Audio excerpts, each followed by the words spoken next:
उषा का सगा बेटा सुनील और बहू कीर्ति उन्हें उनके सौतेले बेटे के साथ छोड़कर जा रहे होते हैं। बेटा, तेरी जब कमाई बढ़ जाएगी कम से कम तब तो मुझे तू लेने आ जाना। हाँ हाँ माँ, क्यों नहीं। चलो भी, अब कितना लेट कर दिया है, टैक्सी इंतजार कर रही है बाहर। हाँ हाँ चलो। सुनील और कीर्ति चले जाते हैं और उषा उन्हें जाता हुआ देख उदास हो जाती है। तभी वहां निशा आ जाती है।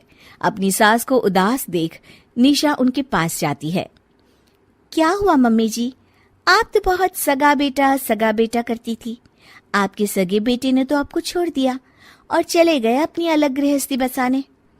देख बहू, मेरे बेटे को कुछ भी कहने की जरूरत नहीं है।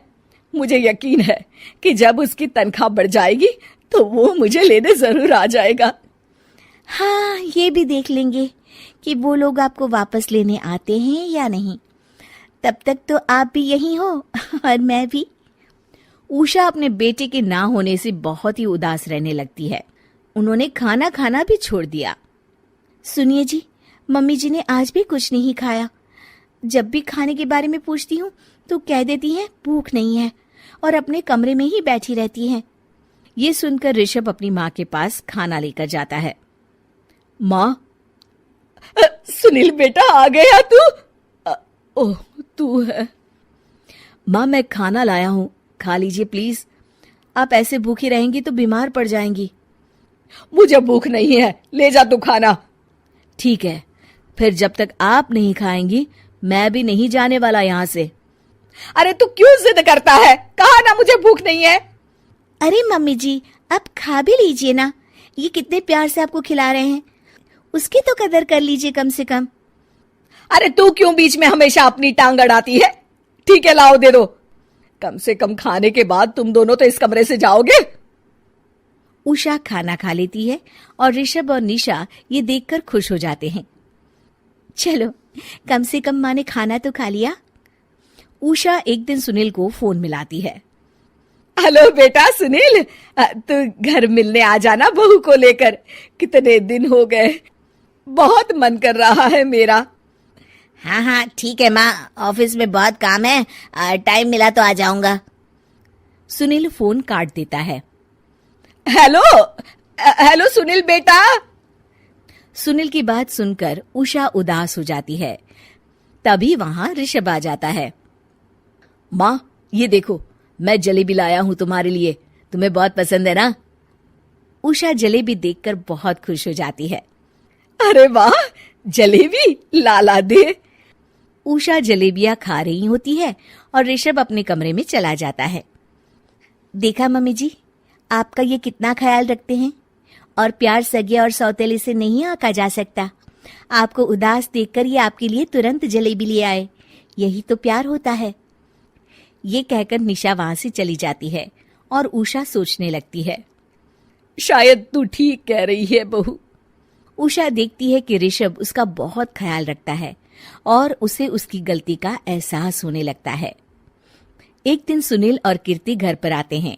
उषा उन्हें देखकर खुश हो जाती है। और माँ, कैसी हो? अरे बहुत अच्छी हूँ। ऋषभ और बहू मेरा बहुत ख्याल रखते हैं। वैसे मुझे नहीं लगा था कि तू आएगा बहू के साथ। क्यों, ऐसा क्यों लगा आपको माँ? बेटा, फोन पर तूने कहा था कि तुझे बहुत काम है। हाँ माँ, पर मुझे ये भी तो पता था ना कि मेरी माँ इंतजार कर रही होगी मेरा। ना बेटा ना, मैं तो इंतजार नहीं कर रही थी, मैंने तो उम्मीद ही छोड़ दी थी। सुनील को यह देखकर अजीब लग रहा होता है कि उसकी माँ ऋषभ से अब बहुत अच्छे से बात कर रही होती है और उसके आने की उनको कोई खास खुशी भी नहीं होती है। अपनी माँ का ध्यान न पाकर उसे थोड़ी सी जलन महसूस होती है। माँ, ये देखो मैं क्या लाया हूँ, साड़ी तुम्हारे लिए। हाँ बेटा, अच्छी है साड़ी तो। अच्छी है तो फिर आप आज इसे पहनो और फिर कहीं घूमने चले जाते हैं। बेटा, ऋषभ ने भी मुझे साड़ी दी थी, आज तो मैं वही पहनूंगी। तेरी दी हुई साड़ी फिर कभी पहन लूंगी। सुनील को अब बहुत ही ज्यादा जलन हो रही होती है। उसे समझ नहीं आता कि अपनी माँ का ध्यान फिर से कैसे वो अपनी तरफ खींचे। रात हो जाती है और उनके जाने का वक्त आ जाता है। माँ, चलो अपना सामान बांधो और हमारे साथ चलो। कीर्ति ये सुनकर चौंक जाती है। ये क्या कह रहे हैं आप? हम सासू माँ को लेने थोड़ी ना आए थे। अरे तुम चुप हो जाओ। माँ चलो जाओ, अपना सामान बांध लो। आप मेरे साथ आ रही हो, मैंने कह दिया तो कह दिया। अरे पर बेटा, तेरी तो तनख्वाह कम है, मैं तुझ पर बोझ नहीं बनना चाहती। अरे मुझ पर बोझ नहीं हो माँ, बस आप चलो ना, मैं लेकर ही जाऊंगा आपको। नहीं बेटा, अब मैं नहीं आना चाहती। मैं तो अब ऋषभ और बहू के साथ ही रहूंगी। ये सुनकर ऋषभ चौंक जाता है। ये क्या कह रही हो माँ? हाँ बेटा, मैं कहीं नहीं जाने वाली अब। माँ, अब सच में नहीं जा रही? नहीं बेटा, मैं तो तेरे पास ही रहूंगी अब, और जो प्यार मैं तुझे नहीं दे पाई वो सब दूंगी बेटा। ऋषभ और उसकी माँ गले मिलते हैं और निशा खुश हो जाती है।